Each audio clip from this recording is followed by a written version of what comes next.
Bom dia, pessoal. Hoje nós vamos falar um pouquinho dos fatores de eficiência na alvenaria estrutural, a relação entre as resistências de bloco, prisma e prisma cheio. A Wendler Projetos já está com 42 anos aí no mercado, mais de 2.000 projetos. Trabalhamos com alvenaria estrutural desde o início da existência da Wendler, em 78, e parede de concreto desde que começou essa nova fase de parede de concreto no Brasil, desde 2007. A gente participa da realização das normas, tanto de alvenaria estrutural quanto parede de concreto, e na parede de concreto a gente é o coordenador da norma, que é a 16055. A gente faz muitos cursos, palestras, workshops de alvenaria e parede de concreto em entidades, universidades, o Sinduscons, Concrete Show, várias vezes em várias cidades. Bom, os blocos são regidos pela 6136, né, que é uma norma mais recente de 2014. Esses são os blocos padrões de 14 por 39 o bloco inteiro, 14 por 19 o meio bloco, e os de ajuste, que é o bloco de 34 e o bloco de 54. As classes de resistência, né, elas mudaram um pouquinho na norma de 2014. Antes a classe A era de 6 MPa, passou para 8 MPa, ficando a classe B de 4 a 8. Essa classe só pode ser usado acima do nível terreno, não pode encostar solo no bloco de classe B. Depois nós temos a classe C, que tem blocos estruturais e blocos de vedação. Os blocos estruturais, dependendo da família, da largura do bloco, tá? A gente pode construir com o bloco de 14, qualquer número de andares que a resistência da parede seja até 3 MPa. Com a família de 12,5 só podemos fazer 2 pavimentos, e com a família de 11 podemos fazer 1 pavimento. Os blocos de vedação mudou, eram 2 MPa, passou agora para 3 MPa. Além das resistências, os blocos pela 6136, eles têm que ter uma absorção de água média, na faixa de 10% para o agregado normal e 13 a 16% para o agregado leve, e também um índice de retração menor ou igual a 0,065%. Esse índice de retração é bastante importante para evitar fissuras precoces na alvenaria. Normalmente, os blocos que são curados a vapor, eles apresentam um índice de retração dentro da especificação da norma, né? Para o controle, nós temos uma posição da 6136, que é o controle do fabricante.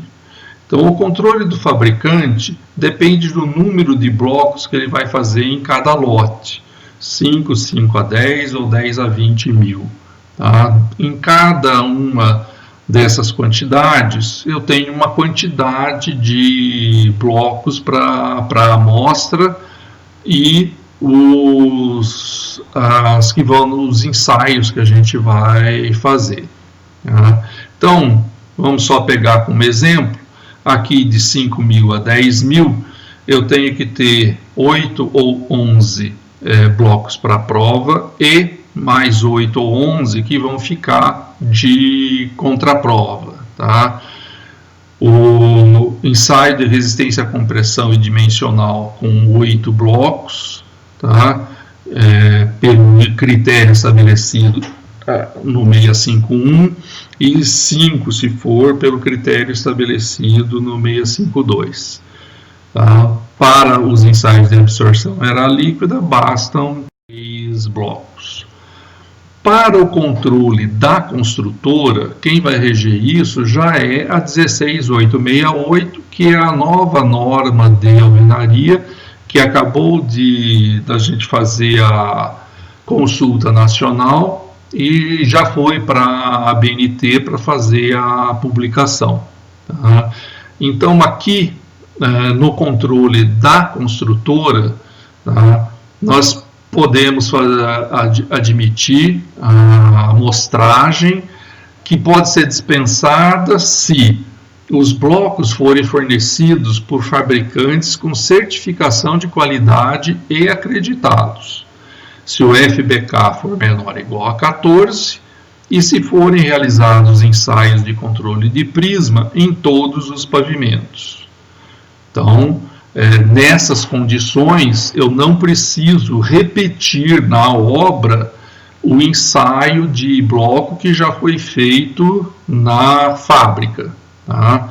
Fazendo na obra, eu tenho para definir o tamanho do bloco, eu tenho uma consideração de que quanto mais andares eu tiver sobre esse pavimento, eu vou considerar um lote menor, né? Então, se eu tiver 0 a 4 pavimentos acima desse que eu vou fazer agora o controle, eu posso fazer um lote a cada 1.800 metros quadrados. Se eu tiver de 5 a 9 pavimentos, eu posso fazer um lote a partir de 1.200 metros quadrados. E acima de 10, o lote é feito a cada 600 metros quadrados. Depois, nós temos o prisma oco. O prisma oco vai ser a superposição de 2 blocos com os cordões de argamassa em todas as faces. Existe uma relação entre a resistência do bloco e a resistência do prisma com o bloco com o mesmo FBK. Tá? Então, para os blocos de resistência menor, essa relação dá 0,8, e isso vai diminuindo, né, até os blocos de maior resistência, de 22 a 24 MPa, aonde essa relação já chega a 0,6. Tá? Nós temos no escritório 2 empresas que já fizeram uma quantidade bastante grande de ensaios, e a gente usa os índices do fator de eficiência prisma para bloco de acordo com os ensaios que a construtora já obteve, né? Com o mesmo fabricante de bloco, que é o que ela compra, com a argamassa, que é a que ela usa. Então, sai alguns números um pouco diferentes, mas bastante bons para aquela construtora. Tá? Por que acontece essa diferença, né, esse fator de eficiência? A hora que eu tenho um bloco sobre o outro, o cimento, a nata de cimento que está ali na argamassa, ela percola em direção ao bloco, e quando isso endurece, eu fico com uma série, tá, de pequenos canículos que vão travar o bloco com a argamassa, que é exatamente isso que é o fator de eficiência. Por que com os blocos de FBK mais alto eu tenho fator de eficiência menor? Eu tenho fator de eficiência menor porque o bloco é muito mais vibrado e comprimido, o concreto de que é feito o bloco fica muito mais denso e a penetração da nata de cimento para o bloco fica bem menor. Então, prejudica a aderência, prejudicando a aderência, eu vou ter uma relação de fator de eficiência prisma-bloco menor. Tá? Uma das maneiras de verificar exatamente esta aderência é o ensaio que a gente chama de ensaio de prisma deitado, que pode ser facilmente feito em obra, tá? com blocos. O que é esse ensaio? Eu faço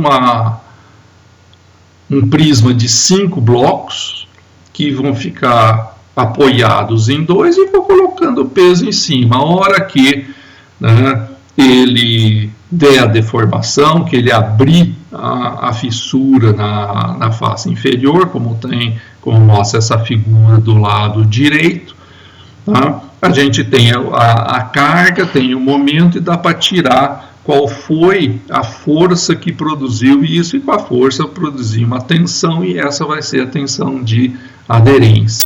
Tá? Agora, o que a gente questiona do ensaio para a realidade? O ensaio é feito com 2 blocos superpostos, parede em cima de parede em todas as situações. Quando eu vou imaginar a obra eu tenho os blocos intercalados, sempre defasados de metade da distância do bloco. Então, a parede do bloco de baixo não está exatamente embaixo da parede do bloco superior. Vocês observam ali que nós temos exatamente em cima da parede do bloco superior, nós temos uma junta de argamassa. Tá? Então, a distância em que há essa superposição das paredes dos blocos, ela é menor. Tá? Por isso, tá, existe no processo de cálculo um coeficiente a mais, que é a relação entre o que deu o prisma e o que vai ser realmente a tensão na alvenaria, e aí nós temos mais uma correção com índice de 0,7. E o prisma cheio? Tá? Bom, em primeiro lugar, vamos lembrar que só se precisa fazer o ensaio de prisma cheio se no cálculo estrutural a gente usou o preenchimento com grout para efeito de compressão. A maioria das vezes eu tenho uma barra de aço e grout naquele furo. Esse grout do furo que tem a barra de aço, ele simplesmente vai ser um grout para dar a ligação com a aderência da parede do bloco e do ferro. Então, muitas vezes eu tenho uma série de pontos com ferro e grout, mas eu não utilizei essa resistência do bloco cheio para o projeto estrutural. Então, nessa condição, eu não preciso fazer esse ensaio do prisma cheio. Tá? Do mesmo jeito, nós também temos aí uma consideração, né, da realidade em relação a um ensaio, porque esse grout, como todo material cimentício, vai ter uma pequena retração, e essa retração pode desligar a face do grout do bloco de cima ou do grout que está aplicado no bloco de cima. E isso vai fazer com que eu tenha novamente um outro fator de eficiência relacionando o prisma cheio com o prisma vazio, né, o que a gente chama o prisma oco. Então, novamente, nós temos a nossa tabelinha. Essa tabela, ela é uma recomendação que a gente produziu com uma série de projetistas do Brasil inteiro, verificando os dados, comparando os números de ensaio de diferentes construtoras. Tá? Então, a relação de prisma cheio e prisma vazio, ela pode ir de um fator 2 e vai caindo novamente no mesmo princípio pelo tipo de bloco, né, a absorção do bloco ser muito menor, os blocos de maior FBK, então chega aí a um número de 1,6. Tá? Aqui o que acontece? Tá? Nós também percebemos que